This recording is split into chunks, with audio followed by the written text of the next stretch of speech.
여러분, 코스피 5천이 무너졌습니다. 5천이 무너졌다가 5,300까지도 올랐다가 다시 5천이 무너졌다가 이런 코스피 지수에 대한 하방폭이 굉장히 크게 움직이면서 회전문이 돼버렸어요.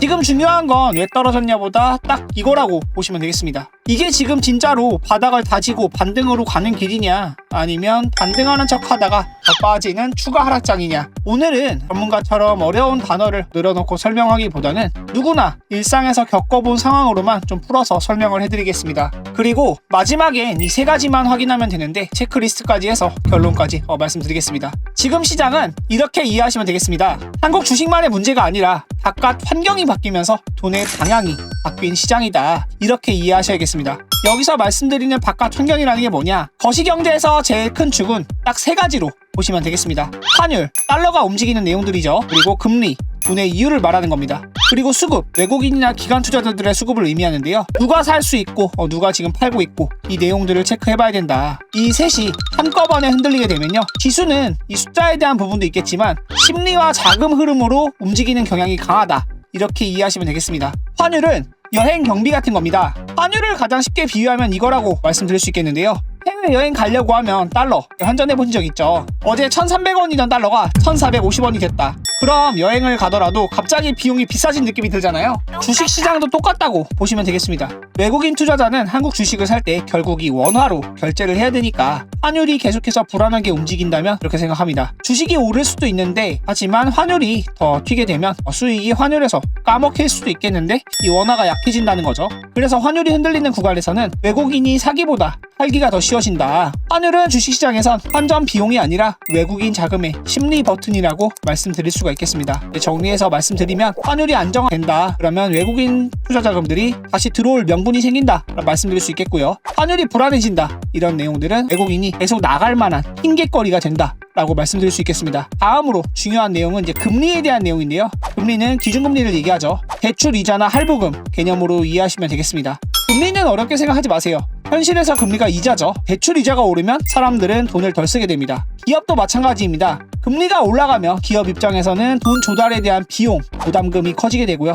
투자가 줄고 성장 기대감도 낮아진다. 주식은 결국 미래의 돈을 당겨서 가격을 매기는 건데요. 금리가 높아지게 되면 미래 가치가 할인을 더 세게 받는다. 그래서 정리해서 또 말씀드리면요, 금리 부담은 긴축 우려감, 주식의 몸값을 낮추는 힘이 작용한다 말씀드릴 수가 있겠고요. 특히나 성장주나 테마주 같은 경우는 미래 기대에 대한 비중, 가치가 많이 매겨져 있기 때문에 더 민감하게 반응하는 그런 부분들이 있겠습니다. 수급은 시장에 사람이 빠져나가는 그런 순간들을 의미할 수 있겠습니다. 수급이 뭔지 아주 쉽게 말하면 이거예요. 가격은 말이지만 수급은 행동이다. 사람이 붐비는 식당을 한번 생각해보세요. 대기줄이 길게 되면 가격이 비싸도 장사가 됩니다. 근데 갑자기 큰 단체 손님이 빠져나가게 되면 아무리 남은 사람들이 버텨도 식당에 대한 분위기 자체가 꺾여버리게 된단 말이에요. 주식도 그렇습니다. 개인 투자자들, 이 작은 손님들이 여러 명이 열심히 사도 시장의 큰 손님이라고 볼 수 있는 외국인이나 기관 투자자가 빠져나가게 되면요, 지수는 생각보다 쉽게 무너질 수도 있다. 이 큰 손님, 단체 손님을 외국인이나 기관 투자자라고 이해하고 보시면 되겠고요. 여기서 핵심은 누가 더 똑똑하냐가 아니라 누가 더 큰 돈으로 움직일 수 있냐, 이거를 보시면 되겠습니다. 특히나 최근 그 기간에서 이 외국인이나 기관 투자자들이 매도세를 굉장히 많이 뿜어내고 있죠. 이 국내 증시 흐름을 지금 장중에 살펴보아도요, 이 시가총액 지수에 대한 부분들도 그렇지만 이 코스피나 코스닥에 대한 흐름 자체도 굉장히 좀 좋지가 못하다 말씀을 드릴 수가 있겠는데, 이 개인 투자자들만 매수하고 있는 이런 흐름들, 그리고 외국인 투자자들이 매도를 대량으로 뿜어내는 이런 내용들은 부담될 수밖에 없다. 외국인 투자자들이나 기관 투자자들에 대한 매도세가 멈추게 되면 그때가 바닥 신호라고 보실 수 있겠고요. 외국인이나 기관 투자자들이 매도세를 계속 뿜어내게 되면 반등은 짧게 되고 추가 하락이 열리게 된다. 이러한 급락장에서 사이드카 같은 경고등은 브레이크라고 말씀을 드릴 수가 있겠는데요. 사이드카가 뭐냐? 너무 높은 변동성을 보일 때 시장에서 브레이크를 걸어주는 겁니다. 운전할 때 비 오는 날에 빙판길에서 브레이크를 밟아도 차가 미끄러지면서 쭉 밀리게 되면 무섭잖아요. 시장도 똑같다. 하락이 너무 급격하게 가속되거나 상승이 너무 크게 한 번에 나타나게 되면 거래소가 일시정지성 장치라고 볼 수 있는 경고등을 발동한다. 이건 시장에 좋은 신호나 나쁜 신호를 떠나서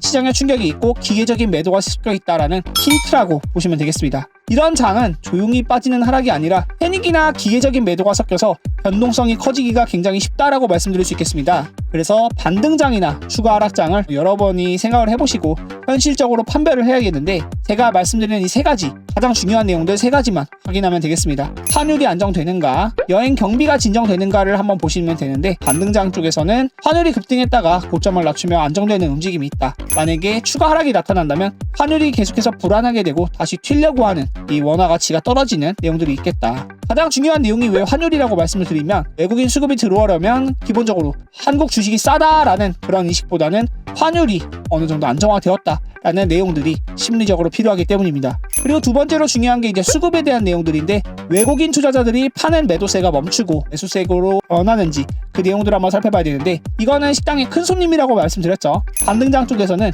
외국인 매도 규모가 눈에 띄게 줄고 어느 순간 멈칫한다. 하지만 시장에서 추가 하락이 나타나게 된다면, 반등이 와도 외국인이 계속해서 던지게 되면 반등에 대한 내용들은 위에서 물량 정리일 가능성이 커진다라고 보실 수 있겠습니다. 여기서 포인트는, 개인은 많이 샀다는 건 우리가 매수에 대한 의지, 그리고 손절하기 싫다는 그런 내용들을 의미하겠지만, 외국인이 덜 판다, 매도세가 멈췄다라는 것은 방향에 대한 전환성을 말한다, 이 내용입니다. 지수는 보통 방향 전환 쪽을 더 중요하게 반영하고 있기 때문에 이러한 내용들을 우리는 꼭 인지하고 봐야겠습니다. 세 번째는 이제 반등의 질을 말씀드릴 수 있겠는데요. 뜸 고르기인지 아니면 방향 자체가 바뀌는 그런 반등인지를 살펴봐야겠습니다. 반등이 나오면 다들 이렇게 말합니다. 봐라, 이때가 바닥이었지? 라고 말하지만 하락장에서도 반등은 나온다. 중요한 건 반등의 질이라고 말씀드릴 수가 있겠는데요. 반등장에 대한 흐름에서는 반등은 눌림이 와도 이전 저점을 깨지지 않는다. 저점이 높아지는 흐름이 나타나는데, 추가 하락이 나타나는 경우에는 반등 후에도 다시 밀리면서 전 저점을 다시 한번 깨트리는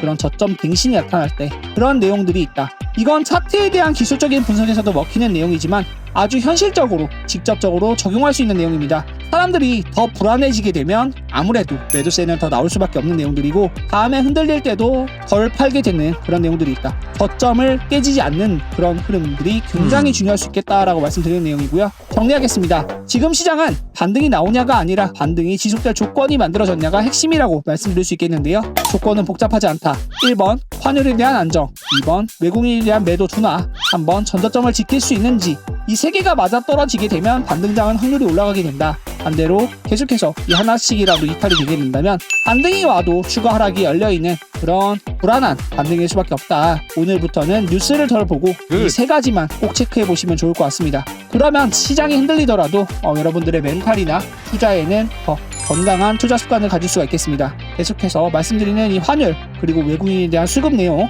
전저점에 대한 유지를 확인하면서 반등인지 추가 하락인지 판단을 꼭 해보시기 바라고요. 여러분들께서 이 도움이 되셨다면 구독과 좋아요 꼭 눌러주시고요.